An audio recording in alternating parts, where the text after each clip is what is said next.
Բարեկամներ, Երկիր մեդիա հեռուստաընկերության եթերում Սփյուռքն այսօր ծրագրի հերթական թողարկումն է։ Նախորդ մեր առաջին հաղորդման ընթացքում մենք խոսեցինք Սփյուռքն այսօր հաղորդաշարի իր առջև դրված խնդիրների եւ նպատակների մասին։ Անդրադարձանք նաեւ հայ գաղթօջախների պատմությանը եւ հայկական Սփյուռքի ձևավորման պատմությանը։ Նշեցինք նաեւ, որ մեր հերթական թողարկումներում մենք կանդրադառնանք նաեւ Սփյուռքի առանձին համայնքներին, պատմությանը, անցյալին, ներկային եւ վերջին շրջանում այնտեղ կատարված կարևոր իրադարձություններին։ Այդ խորապատկերի ներքո այսօրվա մեր հաղորդումը նվիրվում է Լիբանանի հայ համայնքին։ Ուստի թույլ տվեք առանձնատու կերպով ողջունել Լիբանանի մեր հայրենակիցներին եւ մաղթել հաճելի դիտում։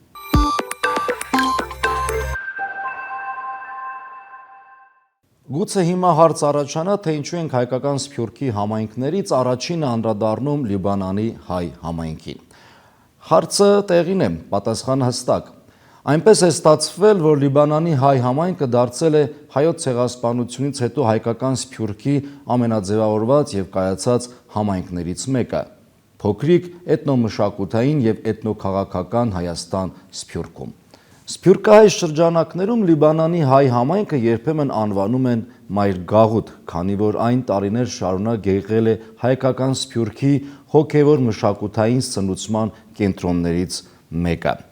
Ազգային կրթության յուրօրինակ դարբնոց, որտեղ գործել եւ գործում են բազմաթիվ ազգային կազմակերպություններ՝ կրթական, մշակութային, քաղաքական եւ այլն։ Այդ առումով առաջատար դիրքերում են նաև Սիրիայի եւ Իրանի հայ համայնքները։ Իդեպ այս երեք համայնքները ունեն շատ ընդհանրություններ։ Այդ մասին դեռ առիթ կունենանք խոսելու։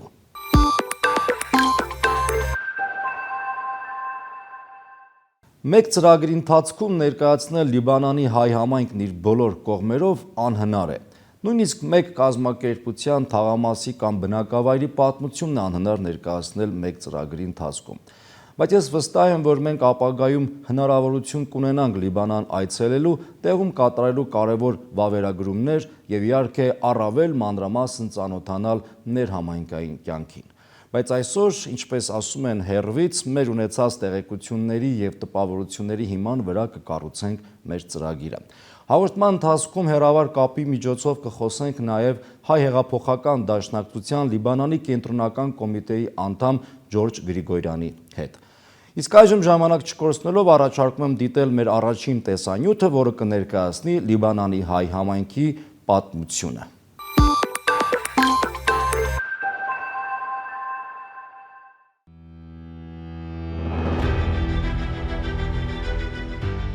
Լիբանանի ներկայիս տարածքում հայերը բնակվել են հնագույն ժամանակներից։ Տիգրան II մեծ արքան զգալի թվով հայեր է վերաբնակեցրել Ասորիքում եւ նրան հարող Փյունիկյան տարածքում։ 11-ից 12-րդ դարերում հազարավոր հայեր գաղթել են Կիլիկիա, Ասորիկ, մասամբ Լիբանան։ 12-ից 13-րդ դարերի Լիբանանի նավահանգստային Տրիպոլի եւ Սայդա քաղաքներում հիշվում են հայ համայնքներ, որոնք Կիլիկիայի հայկական պետության անկումից հետո ավելի են ստվարացել։ Ենթադրվում է, որ նրանց հայազգի բնակիչները հետագա դարերում ամբողջովին ձուլվել են մարոնիական եկեղեցու հետևորդներին։ 12-րդ դարի սկզբին խաչակիրները Լիբանանի լեռներում հանդիպել են հայկական բազմաթիվ բնակավայրերի։ Հայերի հոսքը Լիբանան մեծացել է 17-րդ դարի կեսից, իսկ Լիբանանահայ համայնքն ավելի է ստվարացել 19-րդ դարի 20-ից 30-ական թվականներին Կոստանդնուպոլսում եւ Թուրքիայի գավառներում բորբոքված հակակաթոլիկական հալածանքներից փախածների հաշվին։ Հայ կաթոլիկ գաղթականների մեծ մասը, սակայն, շուտով ձուլվել է դավանակից քրիստոնյա արաբների հետ։ Լիբանանի հայկական գաղութը գոյատևել է համարյա անընդհատ, պարբերաբար համալրվելով Հայաստանից գաղթած ստվար խմբերով եւ երբեմն կարևոր դեր է կատարել հայ ժողովրդի կյանքում։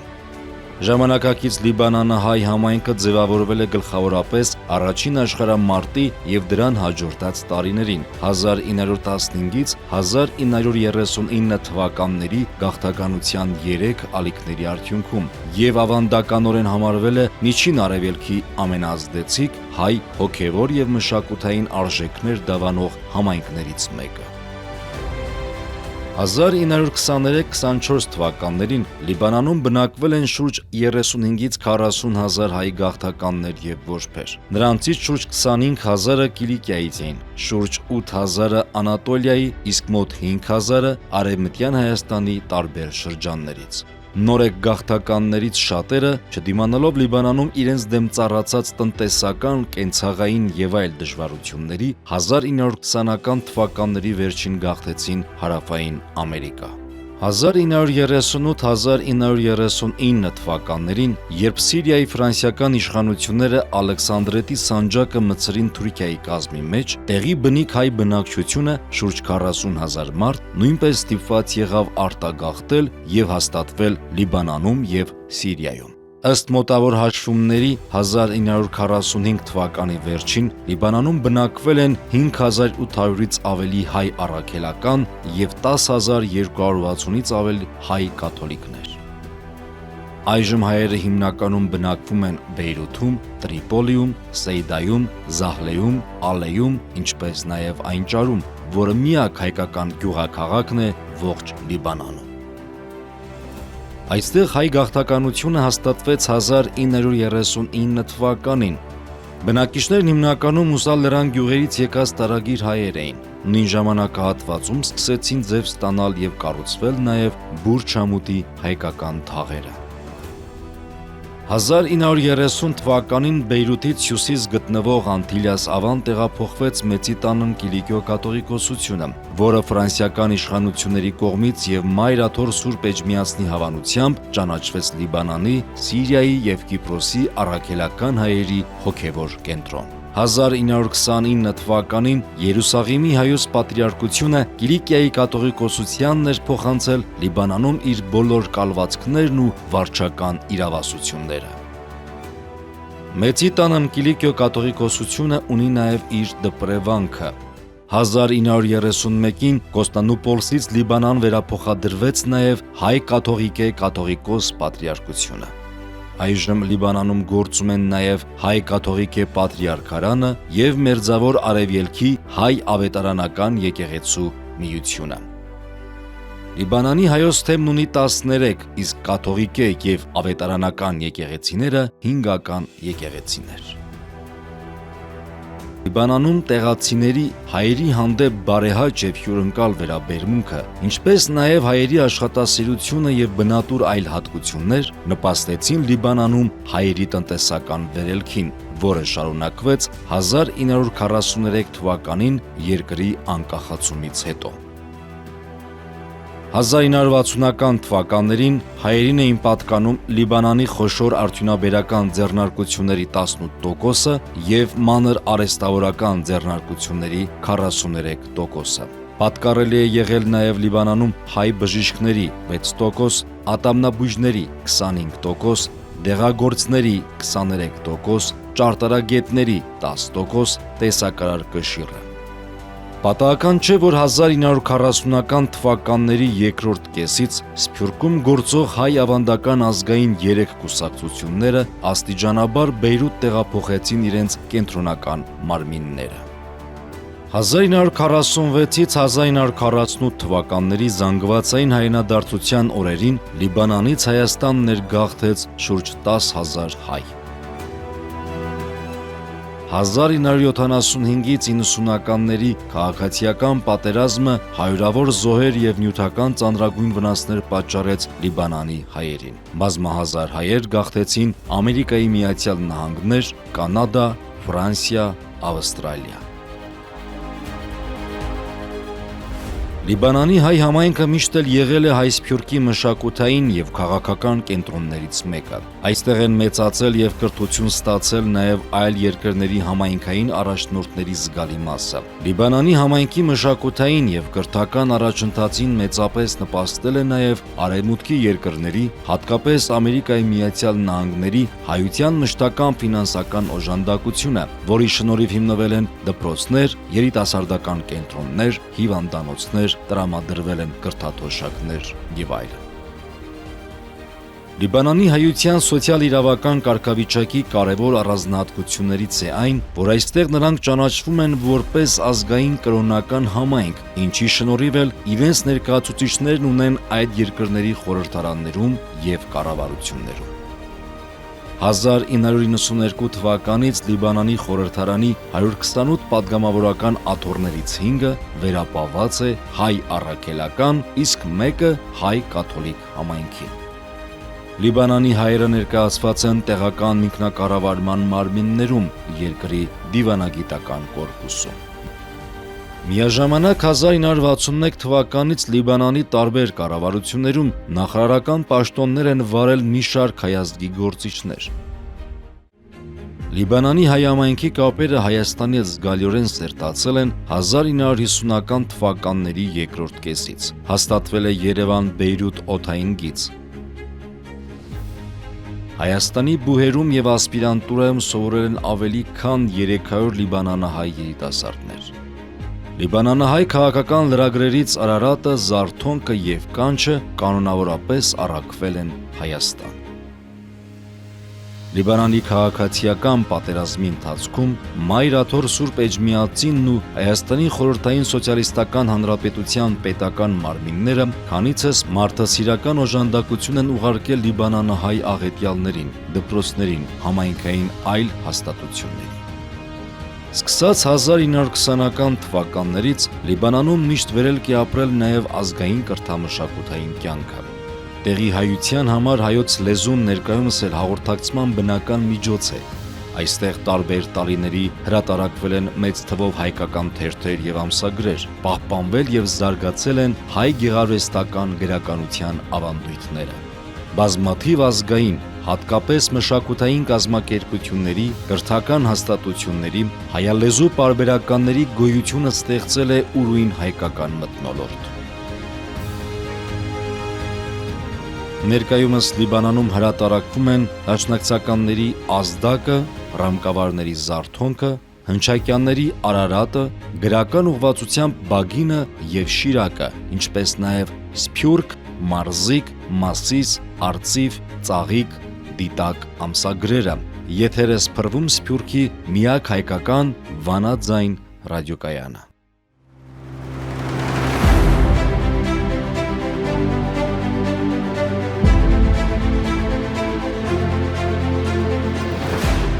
Շարունակենք լուրերու հաղորդումը։ Միացյալ Նահանգներու արտաքին գործոստնախարար Ջոն Քերի եւ Ռուսիա արտաքին գործոստնախարար Սերգեյ Լավրով ունեցան հերացանային հաղորդակցությունը, եւ որուն ընթացքին կողմերը քննարկեցին ահաբեկչական խնդավորումներուն թեմ պայքարի աշխուժացման անհրաժեշտությունը։ Հիշալ հերացանային հաղորդակցությունը գայացավ ամերիկյան կողմի նախաձեռնությամբ։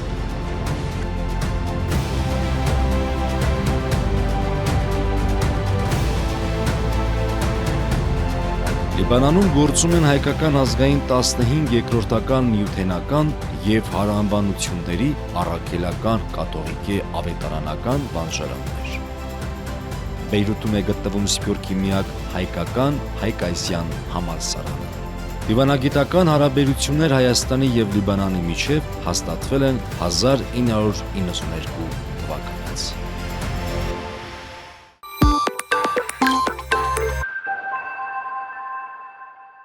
Բարեկամներ, Երկիր մեդիայի եթերում Սփյուռքն այսօր հաղորդաշարի հերթական թողարկումն է, որը նվիրված է Լիբանանի հայ համայնքին։ Անցնող տարիներին Լիբանանի, Սիրիայի եւ Իրանի հայ համայնքներից տեղի ունեցավ արտահոսք դեպի այլ երկրներ, մասնավորապես Եվրոպա եւ Ամերիկաներ։ Եվ փաստ է, որ նրանք որտեղ էլ որ հայտնվել են, ձևավորել են հայկական համայնք, համայնքային կյանք, այն սկզբունքների եւ արժեքների հիման վրա, որը տարիների ընթացքում ձևավորվել է Լիբանանի, Սիրիայի կամ Իրանի հայ համայնքներում։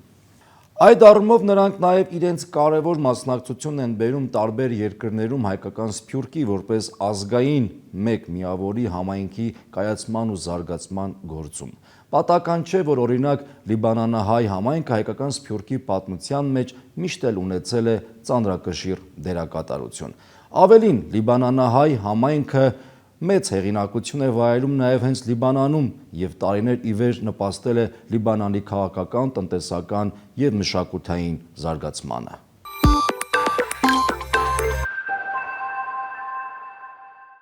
Հայերի մեծ մասը Լիբանանում հաստատվել է 1915 թվականի հայոց ցեղասպանությունից հետո։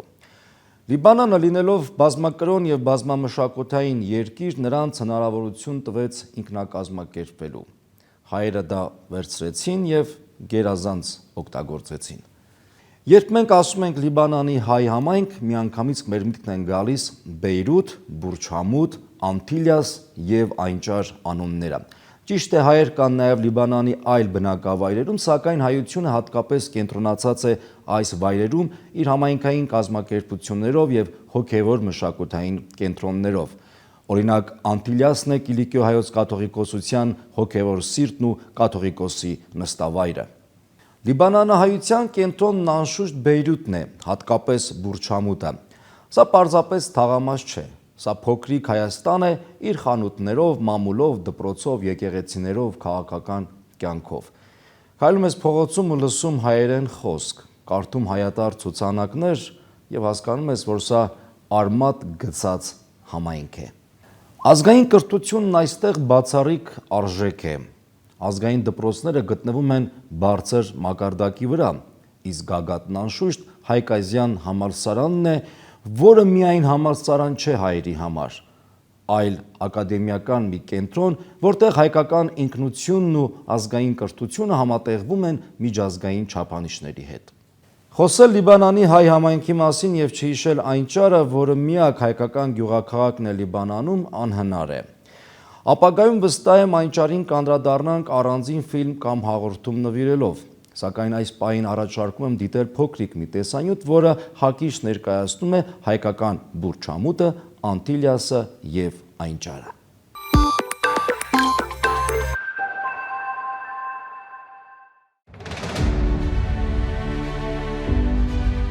Լիբանան այցելած ցանկացած ոք հավանաբար զարմացել, հիացել կամ խառ զգացումներ է ունեցել այցելելով Բեյրութի Բուրջ Համուդ թաղամաս կամ Լիբանանի հայկական գյուղաքաղաք այնճար։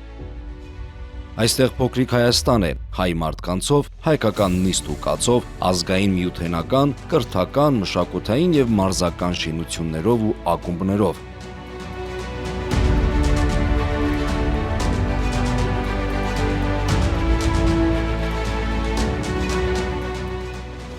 Իսկ Անտիլիասը համայնքի հոգևոր կապն է կամուրջն անցյալի եւ Աստծո հետ։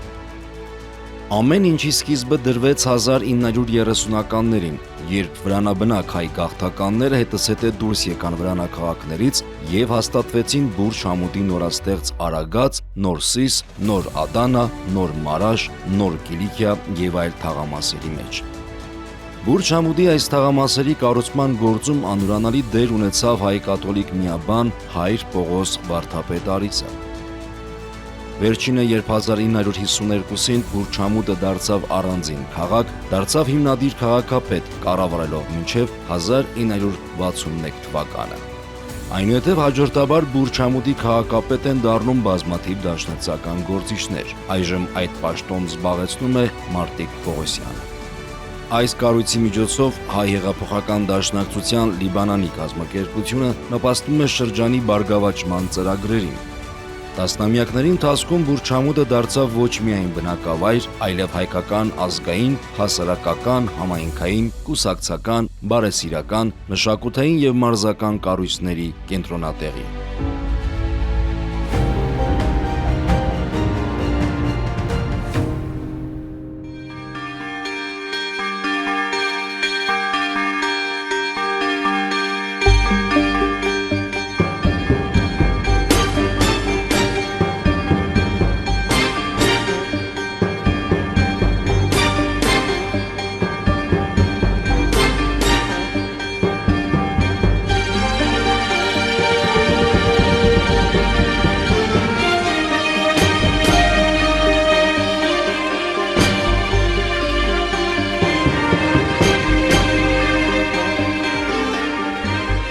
Անտիլիասն ըստ էության Բեյրութի արվարձաններից է, գտնվում է քաղաքի հյուսիսային մասում, միջերգրական ծովի ափին։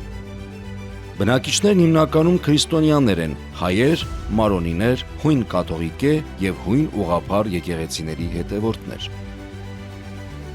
1930-ին այստեղ հաստատվեց վտարանդի Մեծի տանն Կիլիկիո կաթողիկոսությունը Սահակ Խապայան կաթողիկոսի գլխավորությամբ։ 1940-ին կատարվեց Անտիլիասի Սուրբ Գրիգոր Լուսավորիչ Մայր տաճարի օծումը, որի հեղինակն է լիբանանահայ նշանավոր ճարտարապետ Մարտիրոս Ալթունյանը։ Տաճարի տարածքում են գտնվում կաթողիկոսարանը, տպարանը եւ հրատարակչությունը, Կիլիկիա թանգարանը, հայոց ցեղասպանության հուշարձանը եւ այլն։ Ունի տիպիկ հայկական եկեղեցական ճարտարապետական ոճ։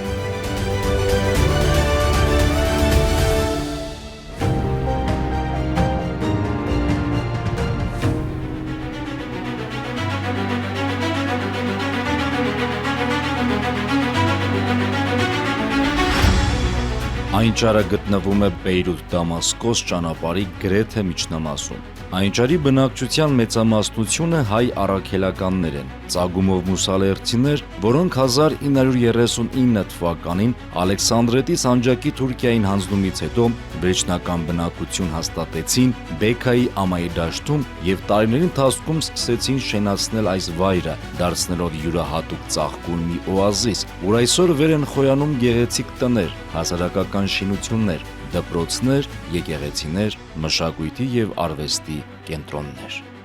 Այստեղ ամենուր փարթամ այգիներ են, բանջարանոցներ, որոնց համեղ պտուղներն հայտնի են ողջ Լիբանանում։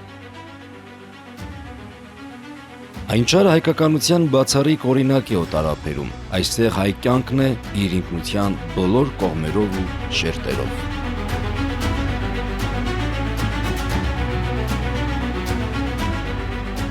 Հայ առաքելական Սուրբ Պողոս եկեղեցին Լիբանանի մեծությամբ երկրորդ հայկական եկեղեցին է։ Հայ առաքելական համայնքն ունի իր դպրոցը, ազգային Հարաջ Գալուստ Գուլբենկյան երկրորդական վարժարանը։ 1973 թվականին հիմնադրվում է Աղաջանյան Սանունց տունը, որը 1968 թվականից գործում էր իբրև հայ կաթողիկե համայնքի որբանոց։ Այնճարի հայ ավետարանական եկեղեցին ծառայում է Այնճարի մեջ փոքրամասնություն կազմող հայ ավետարանական համայնքին։ 1948 թվականին քույր Հետվիկ Այնշանսլիի կողմից հիմնվում է հայ ավետարանականների դպրոցը։ 1953 թվականին միջնակարգ վարժարանը դառնում է երկրորդական վարժարան եւ ունի նաեւ գիշերօթիկ բաժին, որտեղ ձմեռում են տարբեր շրջաններից եկած երեխաները։ Այնճարում են ծնվել բազմաթիվ անվանի հայրենիներ, ովքեր նշանավոր մտավորականներ են, գիտության, արվեստի ներկայացուցիչներ, ինչպես նաև հայտնի քաղաքական կուսակցական գործիչներ, ինչպես Լիբանանում, այնպես էլ Լիբանանի տարածքից դուրս։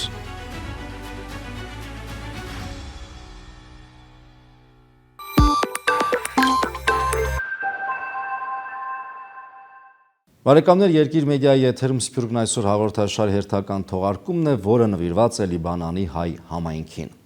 Ինչպես արդեն նկատեցիք, Լիբանանի հայ համայնքի բնորոշ կողմերից մեկն այն է, որ այն ապրում է ակտիվ քաղաքական, հասարակական, ազգային մշակութային կյանքով։ Այստեղ գործում են հայկական ավանդական բոլոր կուսակցությունները, բարեգործական, երիտասարդական կազմակերպությունները եւ այլն։ Ինչպես ասում են, Լիբանանի հայ համայնքը սովոր է մասնակցել եւ ոչ թե կողքից նայել։ Դրա շնորհիվ է նաեւ, որ համայնքը անցնող տարիներին կարողացել է դիմակայել ասնամյակներով ձգված քաղաքացիական պատերազմին, պայթյուններին, տնտեսական փլուզումներին եւ քաոսին։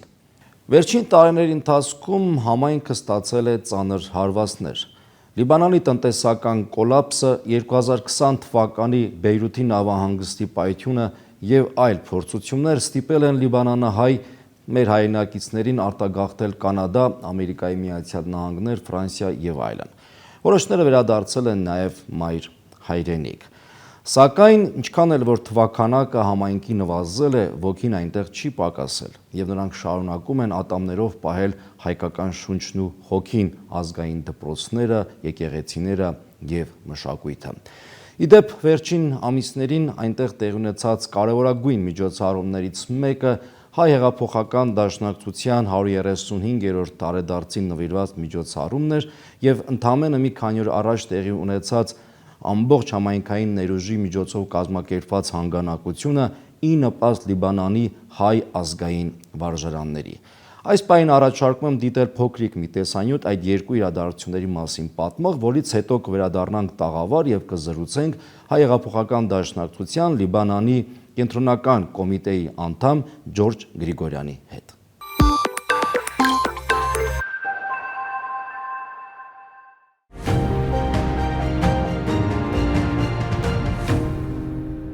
Պայքար ժողովրդի եւ հայրենիքի համար հենց այս խորագրով Հոյդա Լիբանանի կառույցը հանդիսավոր նշեց կուսակցության 135-ամյակը։ Սփյուռքի ամենակազմակերպված գաղթօջախում առանցքային դերակատարում ունի Հայ հեղափոխական դաշնակցությունը եւ հենց սրանով էլ պայմանավորված միջոցառումն ազդարարվեց Հոյդա Լիբանանի երիտասարդական պատանեկան մարզամշակութային միությունների մուտքով։ Հոմենտմենը այն եզակի միությունն է,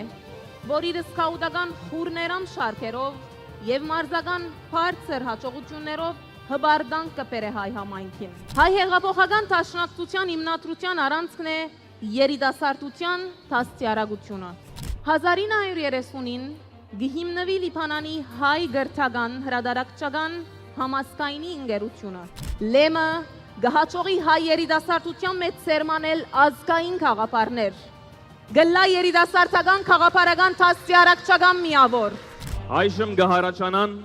Լիբանանահայ օգնության խաչի գամավոր ընկերուհիները միությունը կշարունակե հոգալ հայ համայնքի գարիքները առողջապահական, ընկերային, նյութական։ Դաշնակցությունը պիտի շարունակե հետամուտել համայնքի իրավունքներու պաշտպանության, բոլոր կողմերուն հետ խոսակից մնալու, մեր իրավունքները պաշտպանելու եւ որոշումներու անկախությունը պահելու այս սկզբունքները Պիտի առաջնորդեն մեզ հարաճիգա խորհրդարանական ընտրություններ։ Առաջիկա քաղաքական գործընթացներում ակտիվ մասնակցություն բերելով Հոյդա Լիբանանի կենտրոնական կոմիտեն հստակ եւ իրատեսական ծրագիր ունի։ Նպատակը հիմնավորում է Հոյդա Լիբանանի կենտրոնական կոմիտեի ներկայացուցիչ Ալբեր Բալաբանյանը։ Դաշնակցությունը ուժերու համախմբում է, իսկ համախմբումը ուժ է, ու այդ ուժը անհրաժեշտ է դարբեր տեսակի ճգնաժամեր լուծելու համար Այդ ուժի աղբյուրը ժողովուրդն է, հայ ժողովուրդը։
Հարագարակ երկրի մեջ տիրող զանազան հանգրվաններու տակնապներուն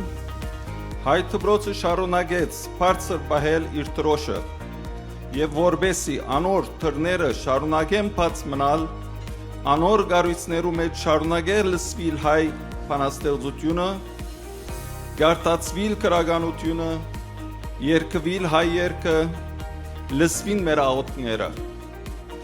բարդավոր ենք բոլորս քուրքուրալու անոր վրա եւ նպաստելու անոր կոյադերման հայ յանքին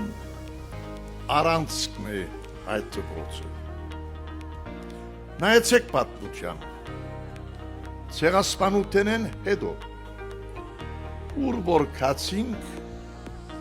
խաղություններ համայնքներ կազմակերպեցինք եւ համայնքներում երեք գլխավոր առանցքները դարձան եկեղեցին դպրոցը եւ ակումբը այն խաղութը որ պայմաններու բարդատրանքով ճանաչան այս երեք կառույցները շատ բան գործընծուցին իրենց հայութենը։ Լիբանանի հայությունը հազար փառք Աստուծո եւ բադիվ Լիբանանի հայության ավրո բոլոր սերունդներում այս երեք կառույցները ունեցավ եւ դարձավ սփյուռքի հայության կետրոնը եւ այս երեք կառույցներում մարդ պատրաստող եւ մյուս քաղաքներում մարդ ղրգող կետրոնը դարձավ Լիբանանի հայությունը ոչ միայն դարձավ ու պետք է մնա։ Գիտեք, ես շատ կներվիմ, երբ կլսեմ աչեն ցախեն այն սխալ արտահայտությունը, թե հայ դպրոցը մագարտակ չունի եւ ճիշտ անորամար օդար դպրոցը կղրգեն, բացարձակորեն ճիշտ չէ այս մեկը։ Իրականության չի համապատասխաներ։ Անցյալին գսեին հայ դպրոցի շենքերը հին են։ Հիմա Փառք Աստուծո շատ գեղեցիկ շենքեր ունի։ Սակայն հայ դպրոցը շենք չէ։ Հայ դպրոցը միջավայր է։ Եվ այդ միջավայրը ստեղծողը դնորենն է, ուսուցիչն է։ Այսօր մեր դպրոցները մագարտակ ունին։ Հարաբերաբար մյուս դպրոցներում ինչու մենք օդար դպրոց պիտի ղրգենք։ Ուրախությամբ կհայտնենք, որ այս երեգոյին հանքանակված գումարը մինչև հիմա հասավ 343,400 ամերիկյան դոլարի։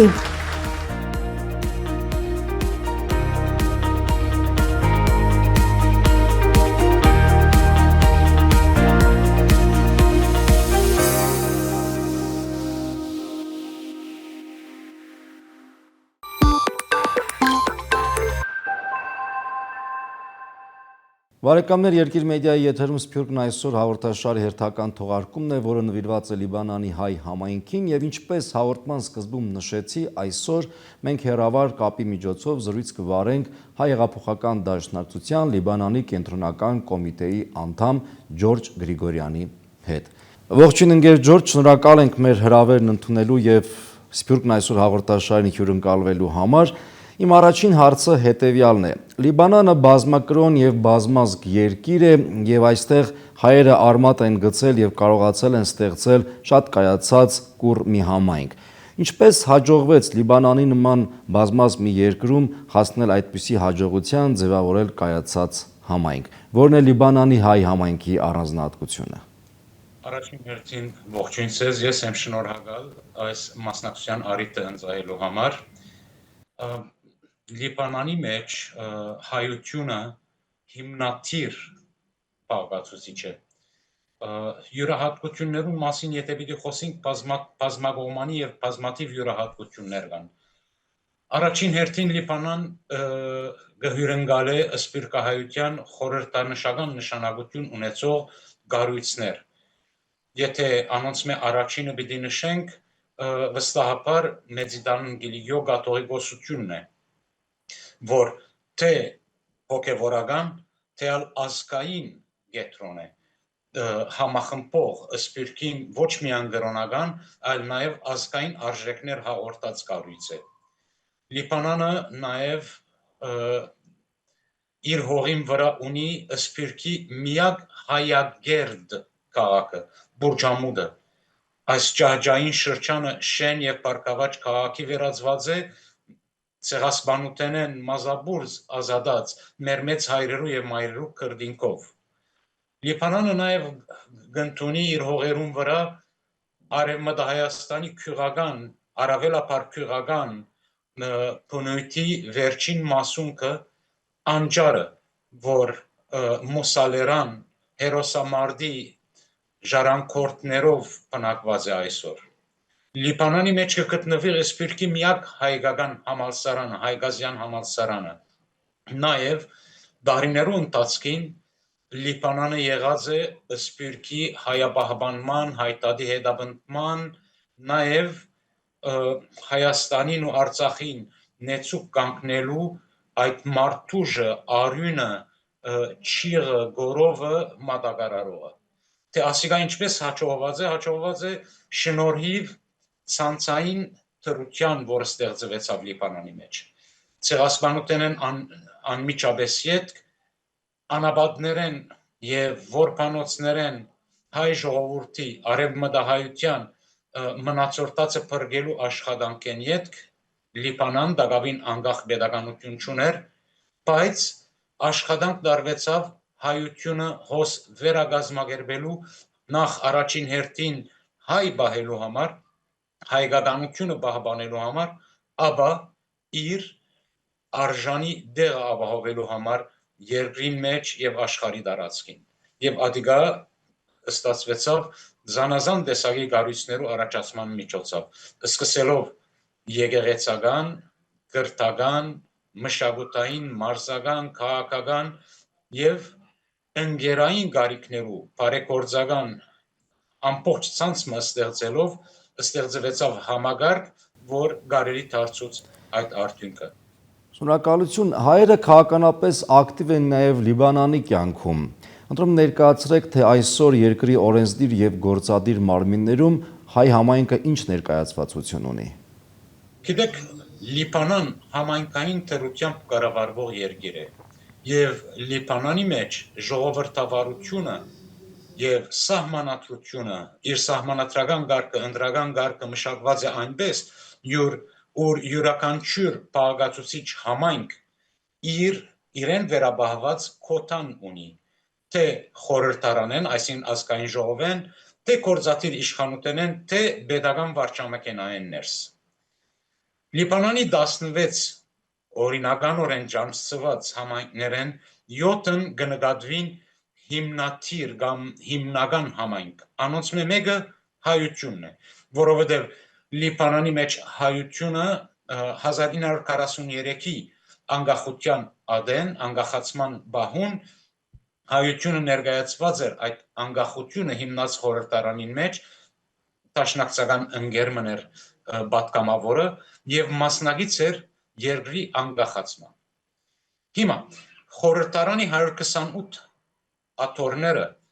բաժնված են համայնքներուն վրա, անոնց մե 6-ն վերաբահված են լիբանանահայ համայնքին։ Լիբանանահայ համայնքը նաև իրեն վերաբահված դիրքը ունի գործադիր իշխանության կառավարության մեջ, այսօր ներկայացված է մեկ հայ նախարարով 24 անդամ է բաղկացած կառավարության մեջ։ Լիբանանահայությունը նաև ներկայ է պետության բոլոր կառույցներուն գործունեության մեջ, սկսելով ապահովական եւ զինվորական կառույցներեն, ուր կան բազմաթիվ բարձրաստիճան հայ ըսպաներ, մինչև դատական համագարկ, դիվանագիտական համագարկ եւ մյուս պետական ծառայություններուն եւ կառույցներուն մեջ։ Հարաճիգա ամիսներուն կնախադեсվի մայիսին կայացնել խորհրդարանական ընտրություններ։ Անդարագույս Լիբանանահայությունը պիտի մասնակցի այս ընտրություններուն, որբեսի իր հարազատ ներկայացուցիչները ունենա խորհրդարանին ներս, իր մտահոգությունները, իր առաջնահերթությունները, իր տեսակետները եւ իր շահերը պաշտպանելու խորհրդարանական եւ օրենսդրական համագարկին մեջ։ Ընկեր Ջորջ, Լիբանանում գործում են հայկական սփյուռքի գրեթե բոլոր ակտիվ կազմակերպությունները, հայկական ավանդական կուսակցությունները։ Որպես հայ հեղափոխական դաշնակցության կենտրոնական կոմիտեի անդամ կուզենայի ներկայացնեիք հայ հեղափոխական դաշնակցության դերակատարությունը Լիբանանի հայ համայնքի կյանքում երեկ եւ այսօր։ Գրծալիս շապկան փոփեմ, որովհետեւ հիմնահարցը այն է, հիմնահարցը որ պետք է ընկալել այն է, որ քաղաքական կուսակցությունը, ասպարակային հայ հեղափոխական դաշնակցությունը եւ որոշ չափով մյուս կուսակցություններն ալ ավանդական, սոցիալ-դեմոկրատ հնչակյան կուսակցությունը եւ ռամկավար ազատական կուսակցությունը։ Այս կուսակցությունները տասական ընկալումով քաղաքական գործունեություն չունեցան Լիբանանի եւ առհասարակ սփյուռքի մեջ։ Ցեղասպանութենն իդ հայ ժողովրդի այդ բեգորները գազմագերբելու հիմնական առաջնահերթություն գար։ Այդ կազմակերպչական աշխատանքը կատարվեցավ առաջին հերթին ստեղծելով գրթական համագարկը։ Բոլոր այն գառույցները եւ միությունները զոր նշեցիք, բադանեկան միություններ, երդասարտական միություններ, ուսանողական միություններ, մարզական միություններ, մշակութային միություններ, բարեսիրական միություններ ստեղծվեցան այնպես, որբեսի հայությունը, լիբանանահայությունը, սփյուռքահայությունը գազմագերբվի եւ գարենա պահպանել իր ինքնությունը, սկսելով դպրոցեն մինչեւ միութենական կյանք։ Այս բոլոր աշխատանքներուն մեջ մեծ էր թերը հայ հեղափոխական դաշնակցության թե այդ կառույցները հիմնելու, ղեկավարելու, պահպանելու, զարգացնելու եւ անոնց արչեւ հայապահպանումի եւ սփյուռքի մեջ հայության առաջին հանգրվանին պահպանում են յետք նաեւ բահանչադիրական երթը ղեկավարելու նաեւ միան atkanով չի բավարարվեցանք Լիբանանը ցավոք դեմ դարձավ քաղաքացիական պատերազմի 1975-ին 1990 հոս գնմանի շատ pedagogan կորձունեության pedagogan գարույցներ կորձունեության այդ քաղաքացիական պատերազմի պայմաններում մեջ երբ հարկ եղավ պաշտպանել հայկական տղամասերը հայ մարդը հայուն ինչքն ու բադիվը նաև այդ աշխատանքը իր վրա վերցուց հայ հեղափոխական դաշնակցությունը եւ հաջողությամբ կատարեց առաջադրանքը մեկ այլ անտին երթալով լիբանանահայության այդ ցանցը էկո համագարկը որը ստեղծվեցավ եկեղեցի դպրոց ագումբ միություն հայեցի տաստյարակություն արիտը եւ հնարավորությունը տվավ նաեւ մարդուժը գամքը ներուժը ավելի կորձնական ծևով անցնելու հայտադի բահանչադիրության Լիբանանի մեջ հայտադի բահանչադիրության քարոզչական քաղաքական ցուցական ամեն տեսակի աշխատանքները ընթացքարին եւ անոնք հաղորդվեցան ամբողջ սփյուռքին եւ վարագեցին այլ քաղաքներ իսկ երբ Հայաստանը վերանգախացավ եւ Արցախը սկսավ իր կոյամարտին հոս կոյացած էր այն մտնոլորտը այն գառույցները այն սերունդ կամ սերունդները որոնք պատրաստ էին վարյան առաջնետվելու այդ մարտադաշտին մեջ Շնորհակալություն որոնք են այսօր համայնքի կյանքի հիմնական դժվարությունները Այո Լիբանանահայությունը այսօր ամբողջ երկրին պես դարիների գտի մակրավե լուրջ դակնավներ եւ ճգնաժամեր Քաղաքացիական պատերազմի հետևանքները անոնք անցան 1990-ի ավարտին բայց վերջին 5 տարիներում Լիբանան դեմ դարձավ մեծ ցնցումներով ապրեցավ մեծ ցնցումներ սկսելով 2019-ին շղթայազերծված Չագերդյալ ոմանց համար հեղափոխություն ուրիշներու համար ժողովրդային բորտկումի շարժումներ անոր հաջորդեց կովիդը ապա չհայտարարված շրջափակում Լիբանանի այս շրջափակումի պայմաններում մեջ տրամադրային համագարկը մեծ հարված ստացավ անգեյետ տրամանիշը սարսափելի արժեզրկում ապրեցավ այս տրամական ֆինանսական եւ տնտեսական ճգնաժամային պայմաններում մեջ երկրի մեջ կորզազրկությունը հասավ ավելի քան 60%-ի Այսօր զուգահեռ կամ այսօր հաջորդեց մենք անցյալ տարվա Լիբանանի դեմ շղթայազերծված ծանր իսրայելյան պատերազմ շարունակական ռմբակոծումներ, քանդումներ, ավեր եւ անոնց տնտեսական եւ ֆինանսական հետևանքները Ասպոլոնի զուգահեռ կընտանային քաղաքական լուրջ ճգնաժամեր Այս պայմաններում մեջ Լիբանանահայությունը ամբողջ երկրի դարած այդ դժվարություններեն եւ դարաբանքներեն անմասն չմնաց բնականաբար ասոնք լուրջ մարտահրավերներ հանդիսացան առաջին հերթին Լիբանանահայության անվտանգությունը ապահովելու քաղաքական անխոցելիությունը պահպանելու տնտեսական դժվարությունները թիմակրավելու ստեղծված ընկերային լուրջ տագնապը կորձազրկություն եւ այլն այդ բոլորին դեմ հանդիման գտնվելու նաեւ մեր ազգային կառույցները դբրոց, մամուլ, միություններ այս բոլորը գանքում բահելու եւ կորձունյա բահելու մարդահրավերը աս որոշ դժվարությունների հետ այժմ գարցեմ կփապակիմ հավատալ որ մենք աբակյունումի հանգրվանին մեջ կգտնվենք Շնորհակալություն ընկեր Ջորջ եւ իմ վերջին հարցը Այսօր հայերենիք-սփյուռք հարաբերությունները ցավոք սրտի չեն գտնվում այնքան էլ բարձր մակարդակի վրա Ես գիտեմ, որ Սփյուռքում կան բազմաթիվ տարաձայնություններ կապված Հայաստանի ներկայիս իշխանությունների վարած քաղաքականության հետ։ Այդ առումով դուք ինչ խնդիրներ եք տեսնում եւ որն է ձեր ուղերձը հայությանը, Հայաստանում բնակվող հայությանը։ Մեզի համար շատ հստակ է հայրենի pedagogiությունը բացարձակ արժեք է այդպես եղած է եւ այդպես պիտի մնա։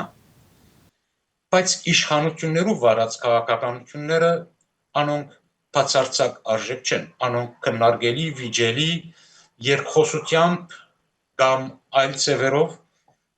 մեր դեսագետները արտահայտելու հրամայականը կսկանք։ Լիբանանահայությունը ձանր կին վճարեց, շատ քրդինք տապեց, նույնիսկ արույն տապեց բահբանելու իր ազգային ինքնությունը եւ ազգային արժեքները։ Ազգային արժեքները մեզի համար սրբություններ են, անոնց շնորհիվ մենք եւ ամբողջ սփյուռքը կմնա հայ։ Այդ հայ մնալու վճռագամությունը դգարացնող, թուլացնող ազգային արժեհամակարգին նկատմամբ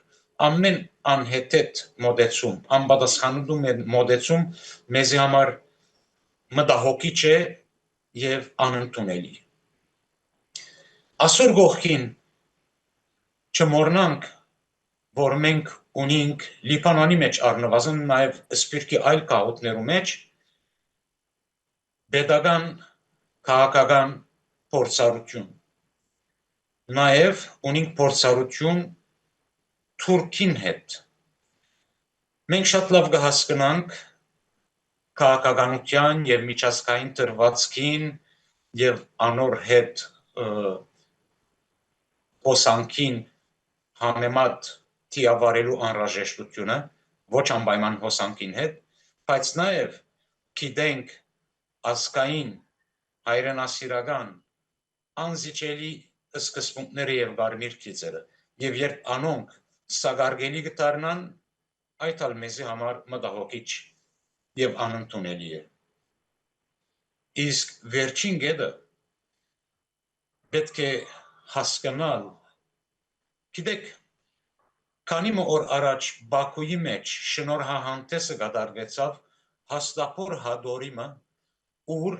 ազերիական think tank-ը գիտահետազոտական կենտրոնը ուսումնասիրած է միջին արևելքի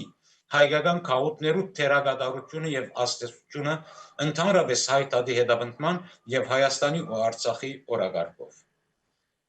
Ցավալի է որ թուրք-ազերիական տանդեմը գիտակցի այս քաղաքներու ռազմավարական նշանակության եւ երբեմն հայրենի իշխանությունները այդ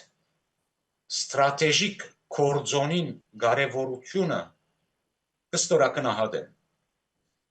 մենք կհավատանք որ հայոց արձիվը կսավառնի միայն իր երկու թևերով հայրենակնակ եւ սփյուռքահայ Հայաստանը մեր ինքնության հողն է Սփյուռքի ամեն մեկ քաղուտ սկսելով լիբանանահայութենեն մերական վահան է այդ ինքնության պահպանման համար եւ նույնքան նախանցախնդիր է նույնքան կսրբատաս է այդ հայրենի հողը որուն համար ամեն զոհողություն պատրաստ է հանձնարնելու հոս ոչ թերատրանքի ոչ բարեկորձության այլ կորզակցության եւ յուրաքանչյուրին կարողականությունն ու փերելիք նպաստը կնահատելու հրամայականը կա Լիբանանը Հայաստանի համար գամուր չէ դեպի միջին արևելք Հայաստանի տեսբանն է անոր քարոզչությունը գադարողն է նաեւ անոր ամենեն գարկաբահ եւ հավատարիմ մարդուժն է Հայաստանի սահմաններեն դուրս։ Երբ այսօր գիտակցինք, երբ կորձակցության եւ փոխադարձ զորակցության մոդեցումով աշխատենք իրարու հետ, ամեն բան լավ կլինի եւ հայությունը կլա ամբարտելի։ Շնորհակալություն ընկեր Ջորջ, գեղեցիկ եւ բովանդակալի զրույցի համար, շնորհակալություն մեր հաղորդմանը հյուրընկալվելու համար։ Խնդրում եմ մեր ջեր ողջույնները փոխանցեք լիբանանահայ համայնքին, եղեք տոկուն եւ ամուր։ Մենք շատ շնորհակալ ենք այս արիթին համար, որ ընծերեցիք եւ կշնորհավորենք այս նախաձեռնությունը, այս հաղորդումը, որ մեծ կարեւորություն կզգենու այս օրերուն մանավանդ, այս հաղորդումի շնորհիվ քիչ առաջ երբ կխոսեի հայրենիքի եւ սփյուռքի միջև at ամուր գամուրջը պահպանելու, զարգացնելու, ավելի ամրապնդելու մասին նման հաղորդումներ եւ նման նախաձեռնություններ առաջնային դեր ունեն ադոր մեջ։ Ձեր վարձկադար շատ շնորհակալ ենք ձեր ընծայած այս արիթին համար եւ հուսանք հաջողություն կմաղթենք ձեր հաղորդումին, կարելի չէ կերկնահատել անոր կարևորությունը։ Բարեկամներ, ես հիշեցնեմ, որ Սփյուռքն այսօր հաղորդաշարի հերթական թողարկումն էր, որը նվիրված է Լիբանանի հայ համայնքին եւ մենք հեռավար կապով զրույցում էինք հայ հեղափոխական դաշնակցության Լիբանանի կենտրոնական կոմիտեի անդամ Ջորջ Գրիգորյանի հետ։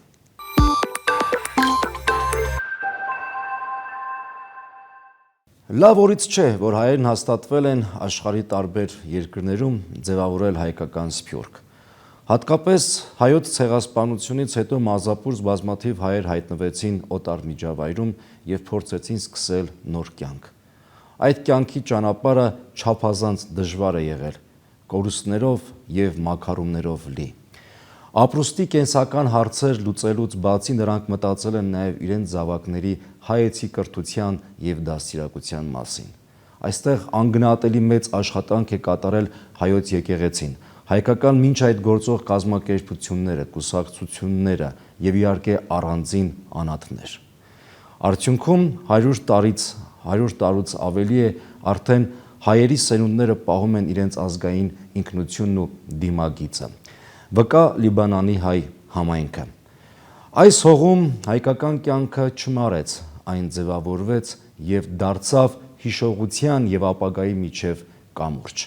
Օտար քաղաքի աղմուկի մեջ հայերեն խոսքը չմարեց, հայկական ինքնությունը դարձավ փոխանցելի։ Եթերում Սփյուռքն այսօր հաղորդաշարի հերթական թողարկումներ, կհանդիպենք հաջորդ շաբաթ։ Մնացեք խաղաղությամբ եւ եղեք միաբան։